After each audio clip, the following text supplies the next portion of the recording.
پر ایک خاص فضل ہے, ایسی گھریلو گھر کی باتیں یا اپنی نجی باتیں بتانی نہیں چاہیے, لیکن اب پیسوں کی بات آ گئی تو بتا دوں. ہمارے حضرت نے فرمایا تھا علماء کے بارے میں کہ اگر زندگی میں کبھی کسی کے سامنے ایک دفعہ ہاتھ یوں کر دیا تو فرماتے تھے یاد رکھنا عالم کے بارے میں, پھر اللہ پوری زندگی اسے مخلوق کا محتاج بنا کے رکھتے ہیں. ایسا سخت جملہ ہمارے حضرت نے ہمیں سکھایا ہے نا. یہاں تک ایک اور واقعہ میں بتا دوں آپ کو. ہمارے مدرسے میں ایک طالب علم تھا جو کچھ بہت نیک تھا, پرہیزگار تھا, کنوارا تھا. کنوارے کے میں نے بتایا کہ نقصانات کنوارے پن کے بہت زیادہ ہوتے ہیں. شادی نہیں ہو رہی تھی تو وہ کسی کے عشق میں مبتلا ہو گیا. پھر لیکن حضرت کو لکھ کے دیا کہ مجھے عشق ہو گیا, یہ ہو گیا. تو بھی حضرت نے اس کو سمجھایا انسان کے بچے بنو کیا کر, ٹھیک ہے نا. تو پھر کیا ہے کہ وہ سمجھایا, لیکن حضرت نے بھی بڑا دل کیا کہ چلو اس نے بتایا تو ہے نا اپنا جرم, اور ایک نوجوان ہے اس کو سمجھایا اور طریقے بتائے کہ اس طرح سے جان چھوٹ جائے گی. پہلی کوشش تو حضرت نے بھی بتایا کہ اگر نکاح ہو جاتا ہے تو اچھی بات ہے. وہ لڑکی والے مان نہیں رہے تھے, تو حضرت نے فرمایا کہ نہیں, وہ مان اس نہیں تھے, غریب تھا لڑکا. کیا تھا؟ غریب. تو اب چونکہ طالب علم تھا, مدرسے میں پڑھتا تھا, اس نے کسی سیٹھ صاحب سے جا کے بات کی کہ یار مجھے کوئی گھر ور دے دو کرائے پہ, یا کچھ تھوڑی ماہانہ آمدن باندھ دو تاکہ وہ لوگ لڑکی والے راضی ہو جائیں. تو ہمارے حضرت مفتی رشید احمد صاحب کو جب یہ پتہ چلا نا تو اتنا غضبناک ہوئے, اسے اسی وقت مدرسے سے نکال دیا. فرمائے یہ جو عشق کا جرم ہے نا یہ قابل معافی ہے.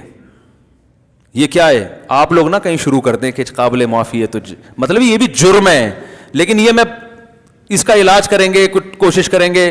یعنی اس میں تھوڑا ایک نوجوان لڑکا ہے غلط اس میں چلا گیا, کوئی برائی کی نہیں, اس نے کوئی چھیڑا بھی نہیں, اس کو ہاتھ بھی نہیں لگایا لڑکی کو. ایک دل کے کیفیات ہیں, غیر اختیاری کیفیات پیدا ہو گئے. چلو بھائی بچہ سمجھ کے, اپنی اولاد سمجھ کے اصلاح کی کوشش کریں گے. حضرت نے فرمایا میں صبح و شام استغنا پہ بیان کرتا ہوں کہ غیر اللہ کے سامنے ہاتھ نہیں پھیلانا. غیر اللہ, تم نے بھیک مانگی کیسے؟ ایسا نکالا ہے, وہ روتے روتے معافیا مانگتا رہا. فرمایا یہ نہ کہ میری تو صبح و شام کی تبلیغ ہی یہی ہے, استغنا استغنا استغنا. اللہ علماء کے بارے میں خاص طور پر, عوام کو اتنا نہیں وہ کرتے تھے. جو عالم بن رہا ہے وہ مالدار کے سامنے ہاتھ پھیلا لے, یہ کہ تم تو بڑے ہو بھائی, تم تو سیٹھ ہو. پھر حضرت واقعات سنایا کرتے تھے. استغنا پہ ہمارے حضرت, ہر بزرگ کی اپنی خاصیت ہوتی ہے نا. ارے ہر ایک کی ایک اپنی خاص کوالٹی ہوتی ہے جس میں وہ دوسروں سے ممتاز. ہمارے جو شیخ تھے نا مفتی رشید صاحب, ان کی کوالٹی تھی استغنا. انتہائی شدید غربت میں ایسے رہتے تھے جیسے ان سے بڑا سیٹھ دنیا میں کوئی ہے ہی نہیں. یہ خاندانی بات تھی ان کے اندر. ایسے رہتے تھے جیسے ان سے بڑا کوئی سیٹھ ہے ہی نہیں. 60 سال کی عمر تک روزانہ دال کھائی ہے, صحیح ہے نا. گھر میں گوشت پکانے کے پیسے نہیں. اور عہدہ کیا ہے؟ دارالعلوم کورنگی کے شیخ الحدیث, سب سے بڑا عہدہ. ایک تو دارالعلوم کورنگی پاکستان کا سب سے بڑا مدرسہ, اور شیخ الحدیث کا عہدہ سب سے بڑا. حضرت مفتی تقی عثمانی اور حضرت مفتی رفیع عثمانی صاحب نے 8 سال ان سے پڑھا ہے. 8 سال, اتنے بڑے بڑے شاگرد.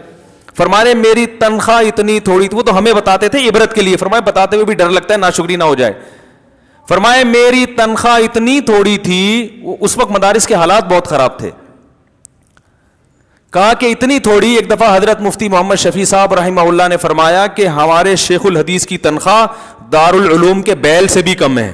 یعنی جو اس وقت زراعت بھی ہوتی تھی کورنگی میں نا, تو وہ بیل رکھے ہوئے تھے. فرمایا ان بیل پہ پھر بھی کچھ خرچ ہو جاتا ہے, اساتذہ پہ اتنی بھی تنخواہ نہیں ہے. اس میں فرمائے کہ ایک دفعہ ایک شخص آیا انڈے بیچنے کے لیے کہ بھئی آپ روزانہ کتنے انڈے خریدیں گے. انہوں نے فرمایا ہم نے کہا ہمارے پہلے سے انتظام ہے.